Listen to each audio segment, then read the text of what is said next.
오늘은 성령 세례라는 제목으로 사도행전 2장 1절부터 4절 말씀을 화면을 따라서 한 목소리로 함께 봉독하도록 하겠습니다. 1절부터 함께 봉독합니다.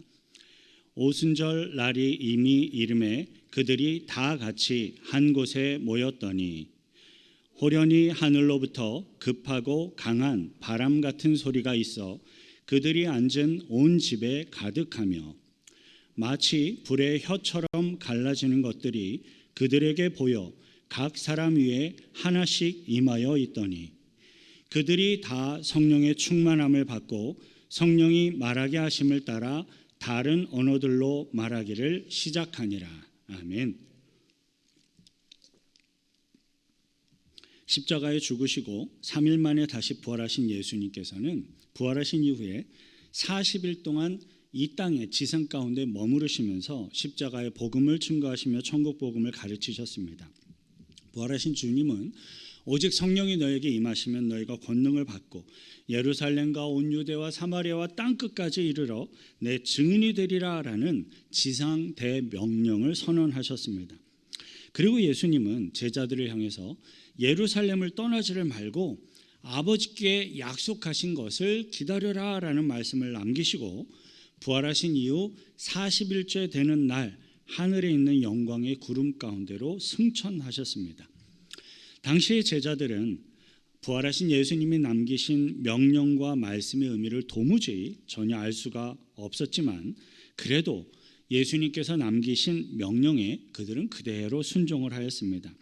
우선 그 당시 예루살렘은 예수 그리스도를 따르던 사람들을 모두 다 배척하고 이렇게 그들을 어떻게 해서든 해하려는 그런 분위기였지만 그럼에도 불구하고 제자들은 예수님의 말씀에 따라서 예루살렘에 머물렀습니다. 그리고 제자들은 아버지의 약속하신 것이 무엇을 의미하는지 알 수가 없었지만 예수님이 남기신 그 말씀에 순종하기 위해서 매일같이 함께 모여서 기도하며 아버지의 약속하신 것을 간구하였습니다. 그러는 중에 하나님께서는 제자 베드로에게 아버지 하나님의 뜻을 보여주시고 알게 하심으로써 예수님의 12제자 중에 한 명의 자리를 차지하고 있었던 가룟 유다, 그 가룟 유다의 빈 자리를 더 채울 수 있도록 충원할 수 있도록 사도로서 마띠아를 선출을 하도록 인도하셨습니다. 그렇게 매일같이 다락방에 함께 모여 기도하기를 시작한 지 열흘째 되는 날, 10일째 되는 날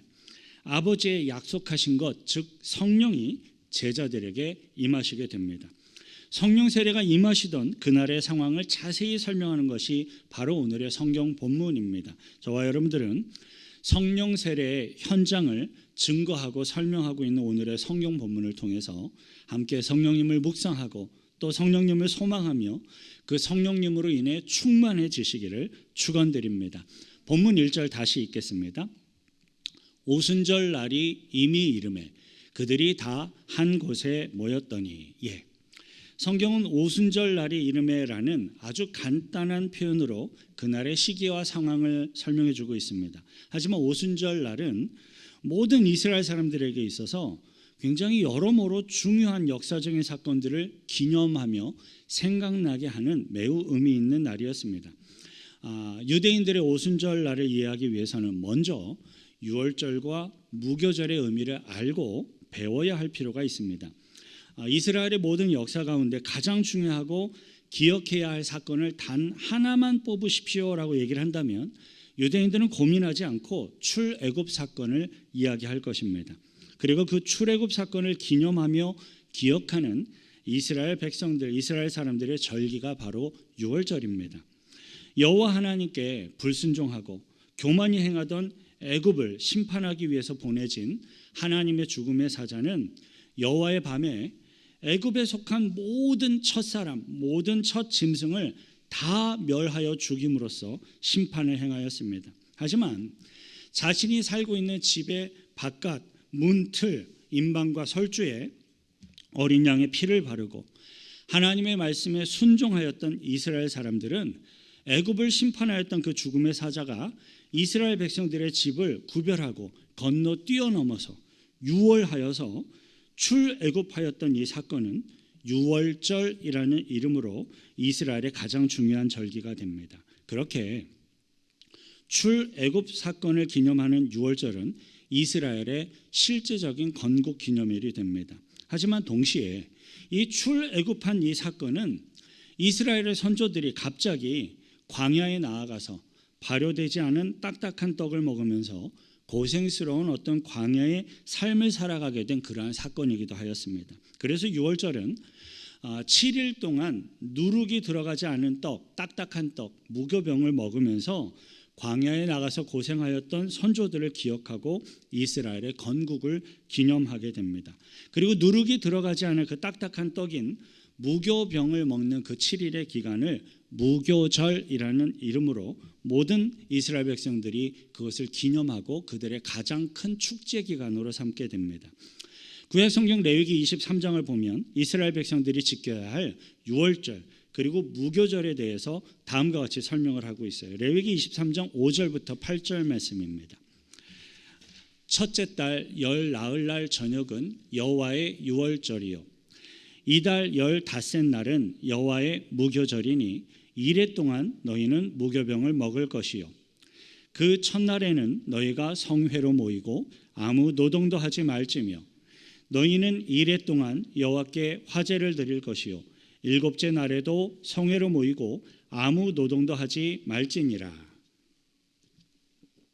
애굽에 죽음의 사자가 지나가며 이스라엘을 구원하였던 여호와의 밤 당일은 유월절이라는 이름으로 기념하는 것이고 그 유월절 다음 날부터 7일 동안은 무교절이 되는 것입니다. 그런데 이스라엘 백성들은요, 애굽에서 약 430년 동안 애굽인들의 노예로 살아오면서 애굽의 우상을 섬기는 삶에 너무나도 익숙해져 있었습니다. 때문에 그들이 출애굽을 하였다 할지라도 그들은 하나님의 구원하심과 은혜를 매우 쉽게 잃어버리고 다시금 우상 숭배의 예전 습관으로 돌아가기가 너무 쉬운 상태였습니다. 그래서 하나님께서는 출애굽한 이스라엘 백성들이 여호와 하나님의 그 구원하심과 그 하나님의 은혜를 잃어버리지 않도록 하기 위해서 또 다른 추가적인 절기를 명령하시게 되는데 그것이 바로 오순절입니다. 레위기 23장 15절부터 16절 그리고 21절 함께 읽겠습니다. 안식일 이튿날 곧 너희가 요제로 곡식단을 가져온 날부터 세어서 7 안식일의 수요를 채우고 7 안식일 이튿날까지 합하여 50일을 계수하여 새 소제를 여호와께 드리되 21절입니다. 이 날에 너희는 너희 중에 성회를 공포하고 어떤 노동도 하지 말지니 이는 너희가 그 거주하는 각 처에서 대대로 지킬 영원한 규례니라. 예. 무교절의 마지막 날인 안식일이 지난 다음 날부터 7일씩 7번이 지난 다음 날, 즉 50일째 되는 날을 거룩한 날로 지정하여서 기념하고 하나님께 감사의 제사를 드리도록 하신 것입니다. 그런데 이 절기는요, 우리 한글 구약 성경과 신약 성경에서 완전히 서로 다른 이름으로 그것을 기록해서 설명을 하고 있습니다. 이 오순절은 성경에서 총 3가지의 다른 이름으로 사용이 되고 있어요. 똑같은 날을 가리키는 오순절의 이름이 한글 성경에서 3가지나 사용되고 있는 이유는 그 절기의 의미와 특징을 강조하며 설명하는 방식이 조금씩 다르기 때문입니다. 가장 먼저 첫째로 구약 성경에서는 이 오순절의 절기가 77절이라는 이름으로 기록되어 있습니다. 출애굽기 34장 22절 앞부분입니다. 함께 읽습니다. 77절 곧 맥추의 초실절을 지키고 77절이라는 이름 굉장히 생소하죠. 6월절이 있고 무교절 7일이 지난 다음 날부터 그때부터 계산해서 7일씩 7번이 지난 다음 날의 절기라는 것을 설명하는 이름이에요. 구약 성경에서는 7 곱하기 7, 즉 49일째 되는 날에 그 다음 날이라는 이야기를 설명함으로써 50일째 되는 날을 가리키는 표현으로 기록을 한 겁니다. 그리고 두 번째로 신약 성경에서는 이 절기를 조금 더 쉽게 설명하기 위해서 그냥 50일째 되는 날의 절기라고 쉽게 표현함으로써 오순절, 50일째 되는 날의 절기라는 이름으로 기록하고 있습니다. 오늘의 본문 1절에서 오순절 날이라는 표현에 사용된 헬라어 원문을 보면 펜테코스테라는 단어가 사용되었는데요. 그 헬라의 의미 자체가 바로 50일째 날에 해당합니다. 그리고 세 번째로 구약 성경에서는 이 오순절이 맥추절이라는 이름으로도 기록되어 있어요. 출애굽기 23장 16절 앞부분입니다. 함께 읽습니다. 맥추절을 지키라. 이는 내가 수고하여 밭에 뿌린 것의 첫 열매를 거둠이니라. 6월절이 있고 무교절 7일이 있고 무교절 다음 날로부터 7일씩 7번이 지난 다음 날, 즉 50일째 되는 날은 가나안 땅에 들어간 이스라엘 백성들이 해마다 every year 밀을 추수하게 되는 그 밀을 추수를 시작하는 첫 번째 절기이기도 합니다. 그래서 구약 성경에서는 가나안 땅에 정착하게 될 이스라엘 백성들이 첫 밀을 추수하여서 그 첫 곡물을 하나님께 바치는 절기의 의미로서 오순절을 맥추절이라고 부르기도 합니다. 성경에서 사용된 이 오순절의 이름들을 제가 이제 간단하게 정리해 보면 이렇습니다.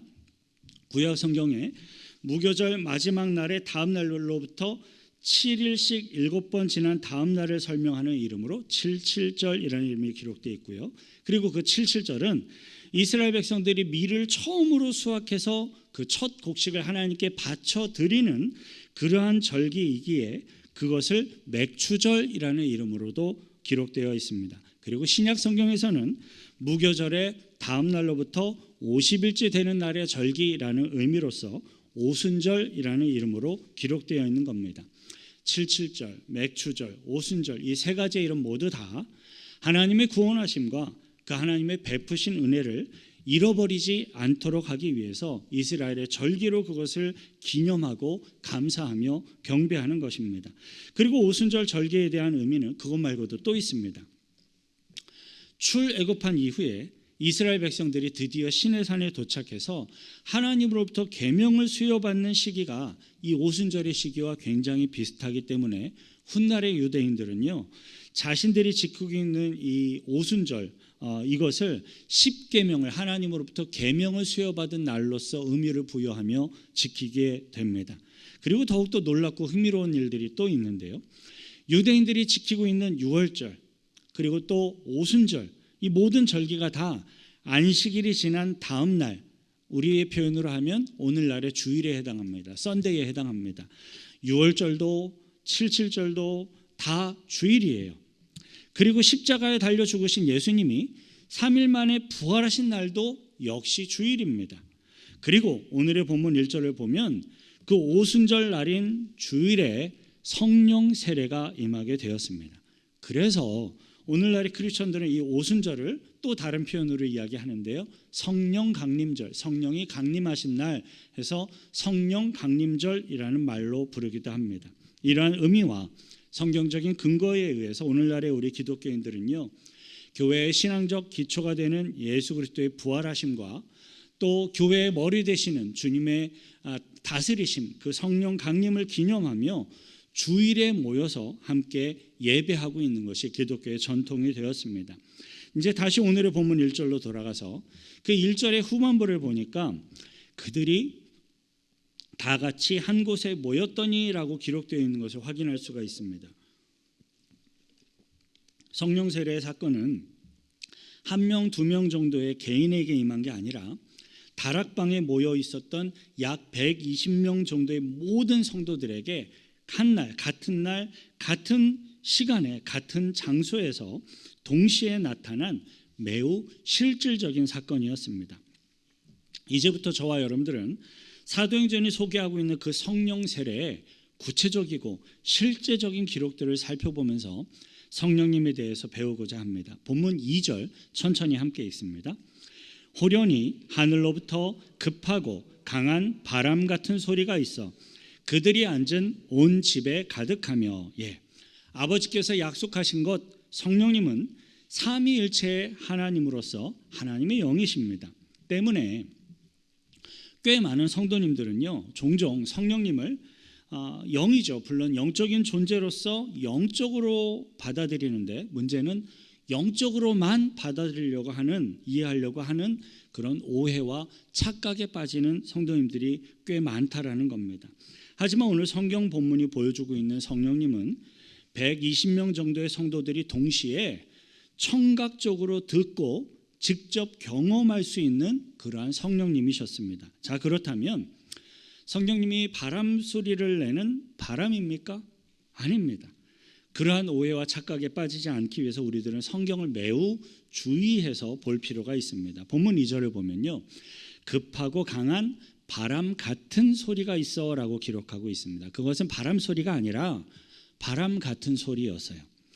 120명 정도의 성도들이 모여있던 다락방은 분명히 건물의 바깥이 아니고요, 건물의 안쪽에 있는 실내 공간이었습니다. 그런데 바람 같은 소리는 건물의 바깥에서 강한 바람이 지나갈 때 들리는 바람 소리가 아니었습니다.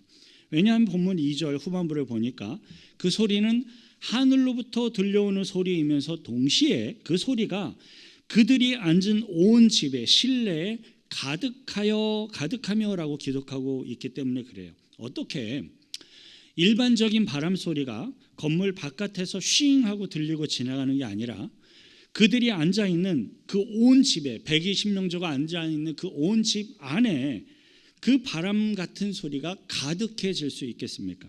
그것은 그 자리에 모인 성도들에게 성령님께서 일부러 찾아와 주셔서 어떤 급하고 강한 바람 같은 소리로서 성령님을 성도들이 직접 인지하고 경험할 수 있도록 허락해 주신 신비적인 청각적인 경험이었습니다.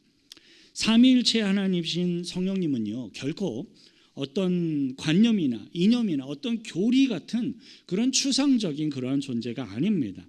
성령님은 우리 인간들이 감지할 수 없는 영적인 모습으로만 찾아오시는 것이 아니라 때로는 육신을 가진 인간들이 청각적인 소리로 경험할 수 있도록 찾아오셨다라는 사실을 기억해야 하겠습니다. 성경이 보여주며 증거하고 있는 우리 기독교의 믿음, 신앙은요, 결코 관념에만 머무르지 않습니다. 우리 기독교의 믿음과 신앙은 성령님의 인도하심에 따라서, 하나님의 뜻에 따라서 때로는 얼마든지 영적이고 실제적인 체험을 동반하기도 합니다. 실제로 그럴 수도 있습니다. 대표적으로 성령 세례가 그렇습니다. 제가 성경의 기록들을 자세하게 살피고 묵상하면서 성령님에 대한 설명을 여러분들에게 최선을 다해서 열심히 하겠지만, 제가 아무리 설명을 많이 하여도 그것은 결코 본인이 직접 성령 세례를 경험하며 체험한 사람들의 수준에 미칠 수가 없습니다. 우리 인간의 언어와 표현력에 한계가 있기 때문에 그래요. 간절히 바라고 소망합니다. 저와 여러분들은 우리들의 예배 가운데 또는 여러분들의 기도 시간 가운데 역사하시는 성령님을, 그 하나님의 호흡을, 하나님의 생기를 경험하며 체험할 수 있게 되시길 축원드립니다. 3절 함께 읽겠습니다. 마치 불의 혀처럼 갈라지는 것들이 그들에게 보여 각 사람 위에 하나씩 임하여 있더니, 성령님은 다락방에 모여 기도하던 120명의 성도들에게 급하고 강한 바람 같은 소리로 임하셨을 뿐만 아니라 마치 눈에 보여지는, 마치 불의 혀처럼 갈라지는 모습으로도 임하여 주셨습니다. 성령님이 임하시는 광경을 모사한 이 사도행전의 기록은 마치 떨기나무 불꽃 가운데 찾아오셔서 모세에게 말씀하셨던 하나님의 모습을 떠올리게 합니다. 출애굽기 3장 2절 함께 읽을게요. 여호와의 사자가 떨기나무 가운데로부터 나오는 불꽃 안에서 그에게 나타나시니라. 그가 보니 떨기나무에 불이 붙었으나 그 떨기나무가 사라지지 아니하는지라.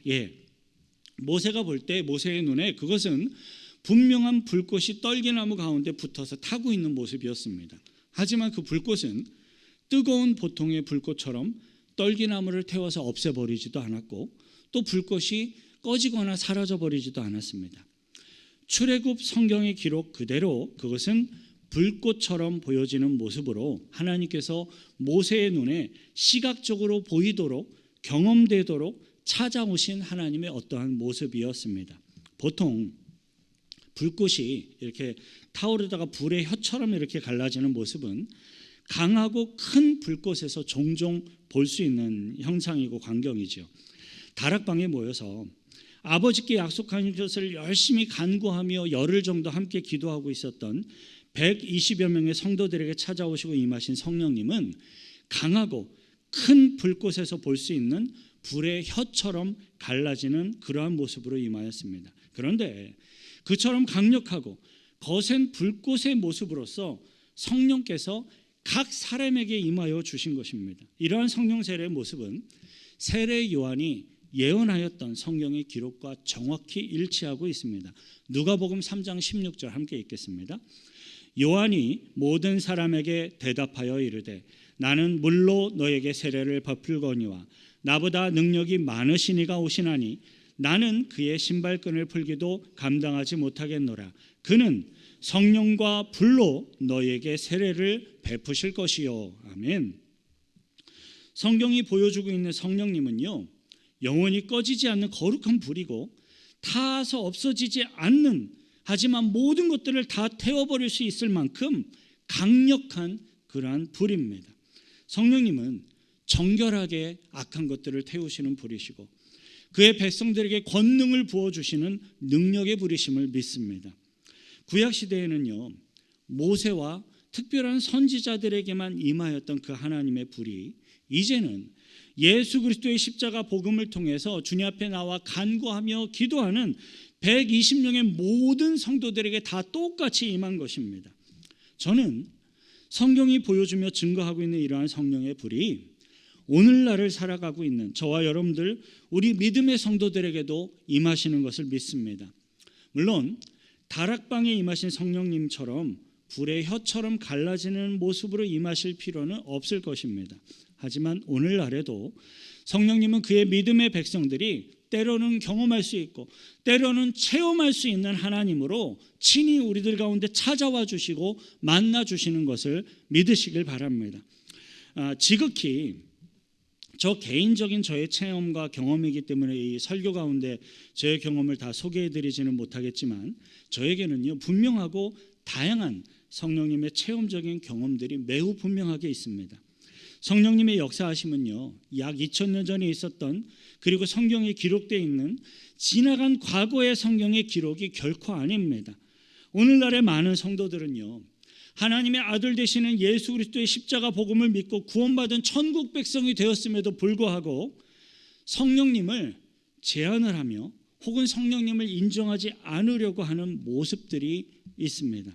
그것은 하나님을 믿기는 하지만 그 하나님의 권능을 자신의 생각과 자신의 논리로 하나님의 권능을, 하나님의 성령님을 제한하는 것과도 같은 것입니다. 성령님을 믿고 인정하면서도 실제로는 자신에게 임하시고 역사하시는 성령님은 부인하거나 저는 괜찮습니다, 저는 그럴 수 없습니다라고 제한하고 있는 것이 가장 심각한 영적인 문제입니다. 다락방에 모여 기도하는 120명의 성도들에게 임하셨던 성령님은요, 복음 증거를 위해서 모든 성도들의 이성과 능력을 초월하도록 역사하시는 권능의 하나님이셨어요. 본문 4절 함께 읽겠습니다. 그들이 다 성령의 충만함을 받고 성령이 말하게 하심을 따라 다른 언어들로 말하기를 시작하니라. 성령님은 실제적으로 그의 믿음의 백성들에게 임하셔서 그 성도들의 입술, 그들의 언어, 그들의 목소리를 하나님의 성령님이 주관하심으로써 각 나라의 각 지역의 방언으로 말하게 하시는 하나님이셨습니다. 이 방언들은 사람들이 알아듣지 못하는 그런 이상한 소리가 아니라 오순절을 지키기 위해, 절기를 지키기 위해 세계 각국으로부터 예루살렘에 모여든 각 나라의 사람들이 다 알아들을 수 있는 다양한 실제적인 언어들이었습니다. 그리고 그 방언의 내용들은 예수 그리스도의 십자가 복음을 증거하며 전하는 내용이었습니다. 그 당시 다락방에 모여 기도하고 있었던 성도님들은 사실 예수 그리스도를 따르던 제자들까지 다 없애려고 시도하였던 그 유대인들의 그 핍박, 그러한 압박을 피해서 은둔하며 기도하고 있었던 성도들이었어요.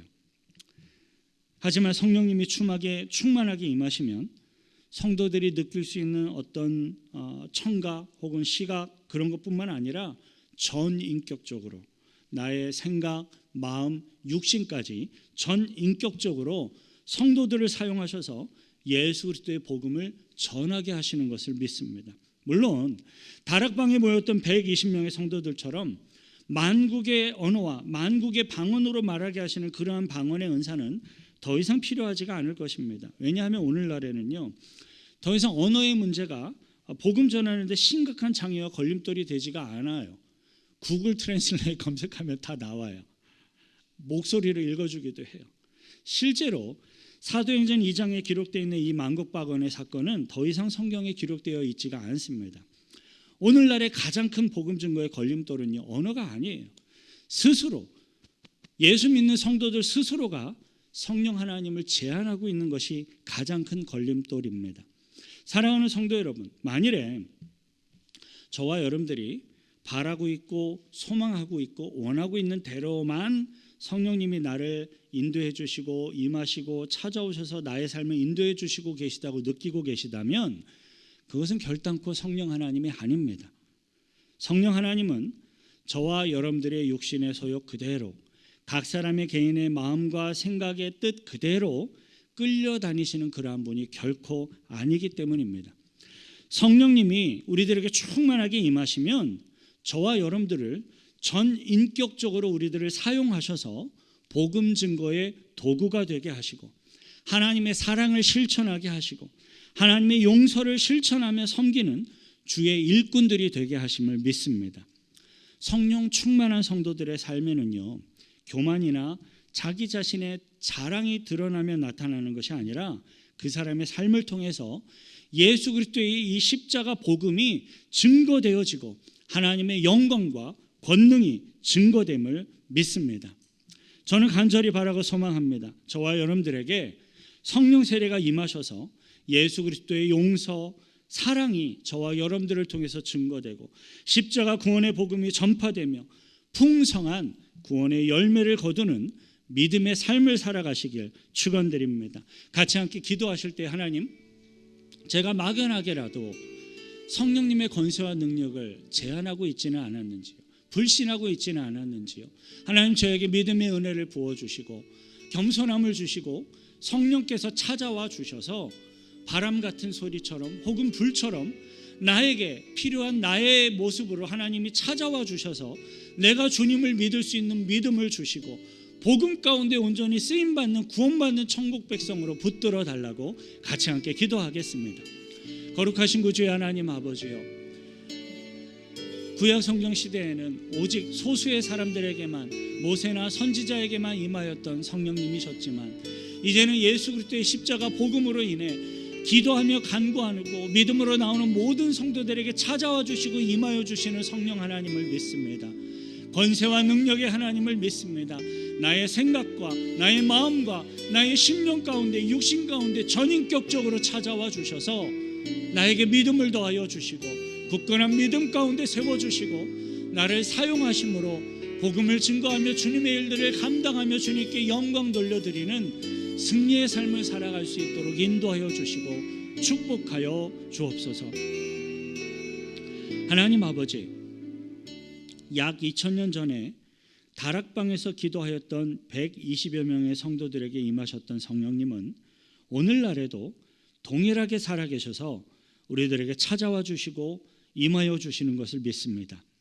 막연할지라도 생각과 마음속에만 존재하는 성령 하나님이 아니라 우리 믿음의 성도들이 전 인격적으로 경험할 수 있는 실제적인 능력과 권능의 성령님으로 임하여 주셔서 주님의 뜻을 이루어 주옵소서.